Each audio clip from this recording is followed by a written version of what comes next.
Halo, selamat sore Mbak. Sore. Perkenalkan, saya Robia Adawiyah. Saya konselor dalam proses konseling ini yang akan membantu Mbak, membantu membimbing Mbak dalam proses konseling sore hari ini. Mohon maaf, dengan Mbak siapa ini? Saya Krisna, Mbak. Mbak Krisna. Iya, Mohon maaf, domisilinya di mana ya? Atau tinggal di mana sekarang? saya sekarang tinggal di Magelang, Mbak. Tinggal di Magelang. Untuk Uh, kesibukannya apa ya Mbak? Sehari-hari saya sebagai mahasiswi di Universitas Mercu Buana, psikologi dan juga ibu rumah tangga, Mbak. Oh, Mbak Krisna sudah menikah. Udah. Prodinya apa psikologi ya? Sama Iya. seperti saya. Hmm. Oke, terima kasih Mbak Krisna. Terima kasih karena sudah mau mempercayai saya dan juga sudah mau datang ke konseling pada sore hari ini dan atas kepercayaannya kepada saya untuk ikut menjadi konselor dalam permasalahan Mbak Krisna sore hari ini. Sebelumnya, mohon maaf selama proses konseling ini Mbak Krisna bisa menceritakan dengan tenang tanpa perlu merasa khawatir. Semua hal yang Mbak Krisna ceritakan akan saya jaga kerahasiaannya.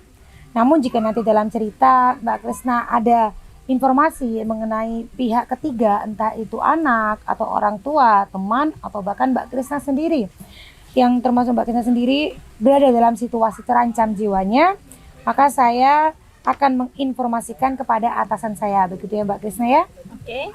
Ini saya panggil Mbak Krisna nggak apa-apa? Atau ada panggilan khusus Kak, Mbak, Ibu, Tante? Enggak, Mbak, bebas aja, Mbak. Oke, Mbak Krisna ya. Ya, boleh. Oke, sebelumnya bisa kita mulai ya konselingnya. Bisa, boleh.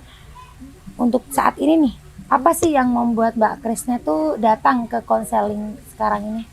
Oh iya, gini, Mbak. Jadi permasalahan tuh sebenarnya antara saya ya sama ada tetangga lah, Mbak, tetangga, terus ya saudara-saudara jauh gitu lah, Mbak.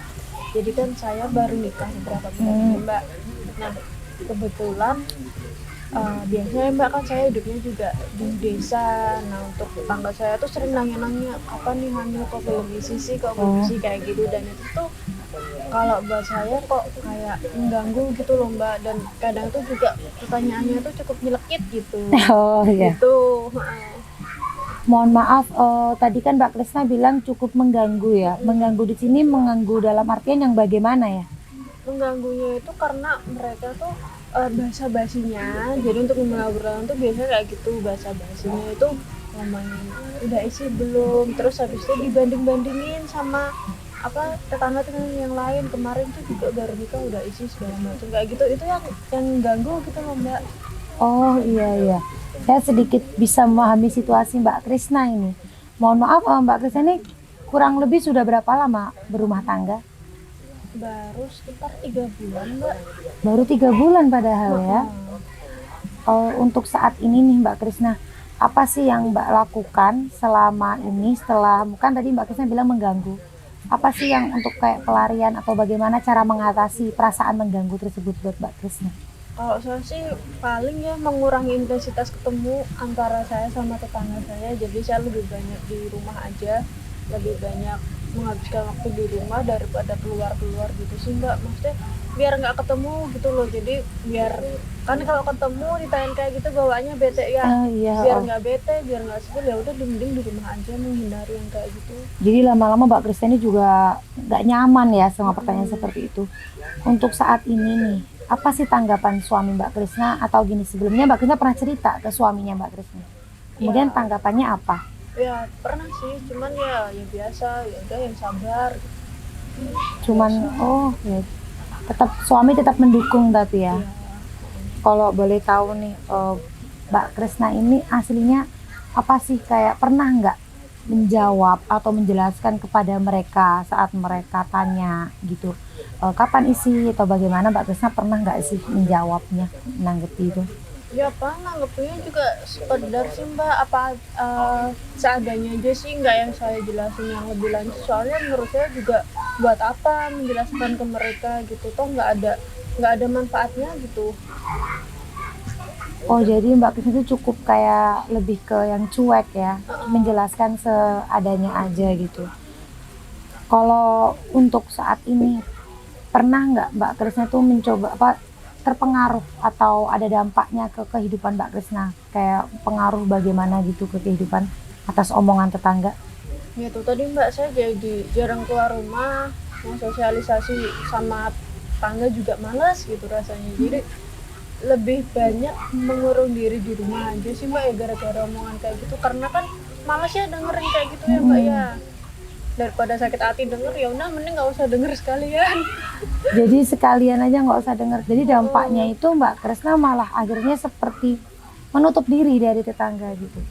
Kalau aslinya nih, mau nggak sih kalau harapan Mbak Krisna mungkin ke depan kayak pinginnya gimana sama tetangga itu, kepinginannya gimana sih? Ya kalau saya sih pengennya ya mereka stop lah nanya-nanya kayak gitu. Toh itu juga privasi orang ya Mbak ya, nggak sewajarnya, nggak sepantasnya ditanyain dan juga diomongin di ruang terbuka kayak gitu sih Mbak. Oke, jadi Mbak Krisna di sini suaminya juga sudah menanggapi sudah cuek. Mbak Krisna juga akhirnya dampaknya terlihatnya dari lebih mengurung diri dari tetangga ya, mengurangi sosial ke tetangga. Oke, terima kasih Mbak Krisna. Dan ada nggak sih keinginan Mbak Krisna atau bagaimana sih cara yang pernah dilakukan Mbak Krisna untuk membuat tetangga itu diam gitu? Maksudnya kayak apa yang pernah dilakukan Mbak Krisna? Apa benar-benar cukup diam atau bagaimana gitu?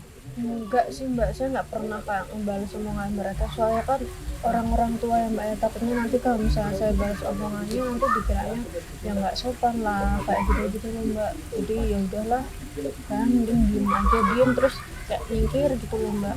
Bener-bener cuman bisa nyingkir aja ya. Oke.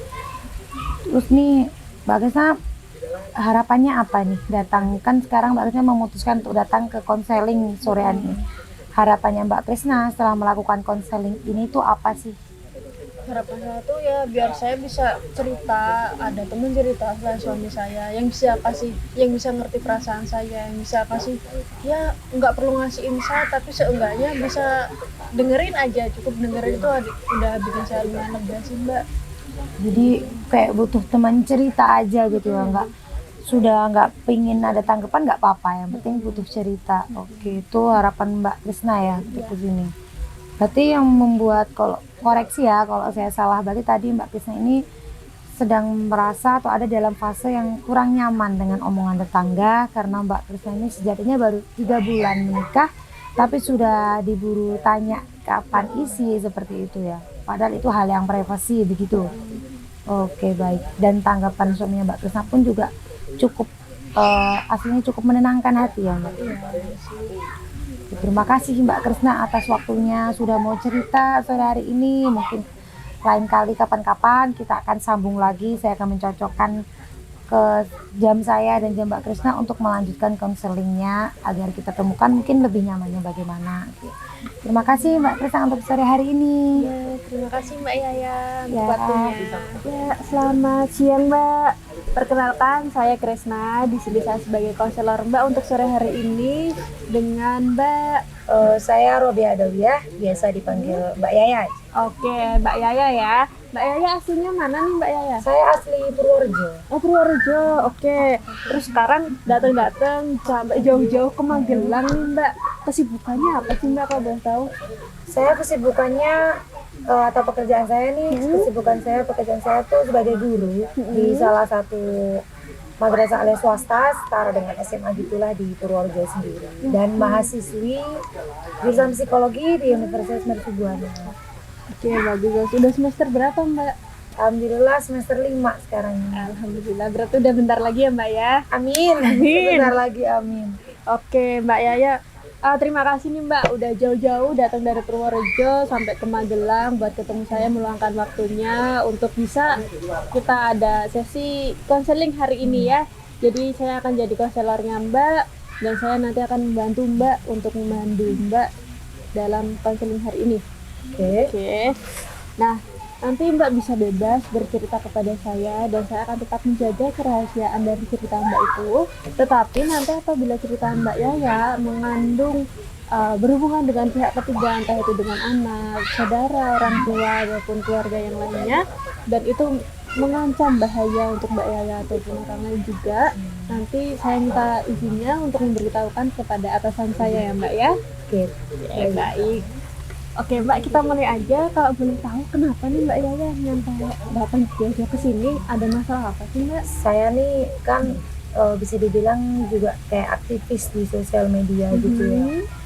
Akhir-akhir ini tuh saya nggak nyaman dan merasa terganggu dengan adanya netizen yang menurut saya itu terlalu mengatur kehidupan sosial media saya dan terlalu nyelekit kata-katanya gitu, kayak meninggalkan komentar yang menyakiti hati gitu sih, dan itu sempat membuat saya nggak nyaman dengan pikiran demikian. Saya mencoba untuk cuek, mencoba untuk ya udah sih ini kan hanya dunia maya, tapi entah kenapa tetap kebayang gitu loh, tetap kayak nggak enak dan sampai membuat ruang gerak saya di dunia maya itu di sosial media jadi terbatas karena saking takutnya, kayak jadi ada rasa trauma ya, takut dengan kata-kata pedes lagi netizen. Oke, baik.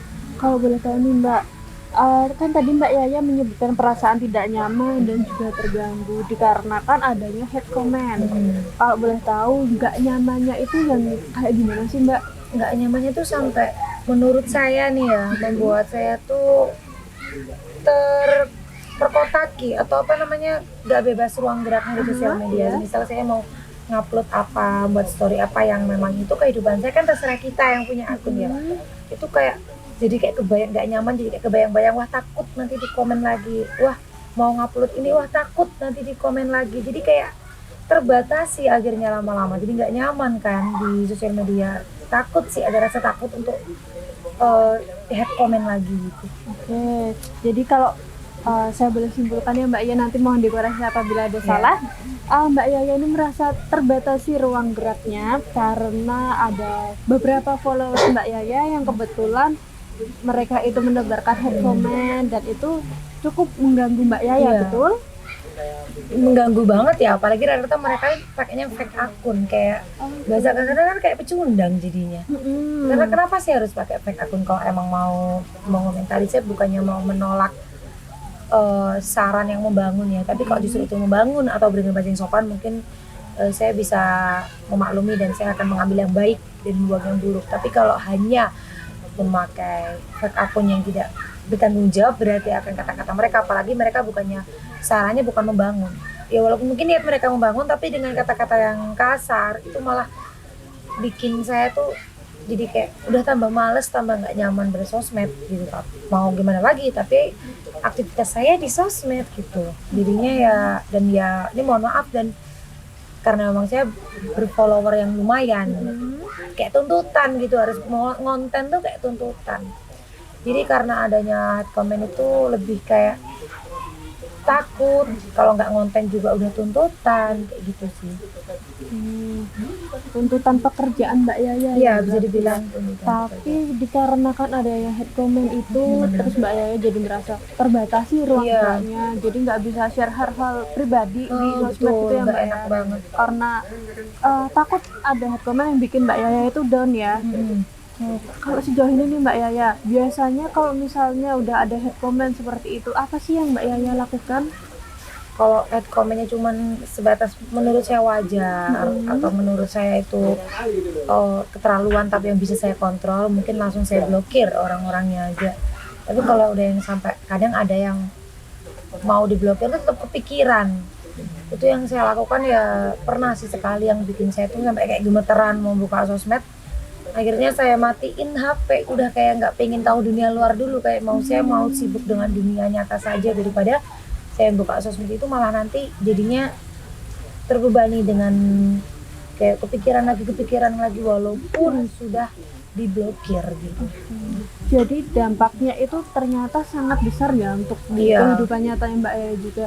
Nggak hanya di kehidupan sosial medianya, tapi juga mempengaruhi benar-benar benar-benar kayak mentalnya jadi kena gitu. Jadi kayak harus mematikan HP aja deh udah, daripada mau gimana jadi takut di komen, walaupun tuh kayak itu kan akun kita ya, tapi kayak nggak kayak takut gitu. Jadi dan bahkan efeknya pun sampai Mbak Yaya menarik diri ya dari Iya. penggunaan sosmed. Iya, Padahal pernah. selain yang hate comment itu banyak juga komen-komen positif yang membangun ya Mbak ya. Banyak aslinya komen positif itu lebih banyak daripada hate commentnya lebih banyak. Cuman tetap kayak beberapa hate commentnya itu yang bahkan bisa membuat kena mental lah, bisa dibilang kena Oke. mental. Mungkin itu yang saya pikirkan, kayak mungkin itu kali ya yang kayak banyak artis-artis yang kayak bunuh diri atau apa, kan mungkin banyak hatersnya gitu. Tapi alhamdulillah saya nggak sampai pernah kepikiran seperti itu, nggak pernah. Cuman kayak memang kena mental itu memang nyata sih, nyata kena mental. Benar. Kalau boleh tahu nih Mbak, feelingnya Mbak Yaya kalau misalnya habis baca hate comment itu kan tadi istilahnya kayak menarik diri terlebih dahulu dan matikan handphone. Setelah itu apa yang Mbak Yaya lakukan biasanya? Mungkin kayak selama beberapa hari bertahan tuh pernah ya 2 hari 3 hari lah nggak memakai Instagram, terutama kalau WhatsApp tetap saya pakai karena mau gimana pun keluarga atau teman atau ada tugas kuliah pun kan tetap perlu ya. Mungkin dari Instagram yang saya lockout dulu, cuman itu sih kayak saya sibukkan dengan tugas-tugas kuliah atau refreshing event bareng teman-teman, udah sih. Selama itu kayak saya udah lupa, ya udah saya kembali lagi ke dunia maya. Karena alhamdulillah saya bukan tipe orang yang pendendam sih, kayak lama nyimpen dendam tuh enggak. Kayak butuh refreshing aja, udah selesai sudah. Udah gitu ya Mbak Iya. ya. Tapi kalau sejauh ini Mbak, teman-teman Mbak yang di dunia nyata selalu mendukung Mbak Yaya kan ya? Alhamdulillah selalu mendukung. Mereka malah kayak lebih udah biarin aja gitu, kayak komennya mereka kalau saya cerita kayak supportnya tuh lebih besar sih. Jadi mereka cukup sportif untuk Mbak Iya. Yaya ya, dan itu juga bisa sedikit mengurangi Iya. sakit hatinya Sakit pas hati. ada hate comment Iya, gitu ya karena Mbak saya ya. mikir juga ternyata lebih banyak yang sayang sama saya daripada yang menyakiti gitu. Betul, baik Mbak Yaya. Mungkin untuk sesi hari ini kita cukup sampai di sini aja Mbak. Nanti akan kita coba atur jadwal lagi yang kira-kira jadwalnya sesuai dengan Mbak Yaya dan juga saya. Nanti kita ketemu lagi di sesi berikutnya ya Mbak ya. Terima kasih Mbak Yaya sudah datang jauh-jauh ke Sama-sama, Magelang. terima kasih juga. Terima kasih.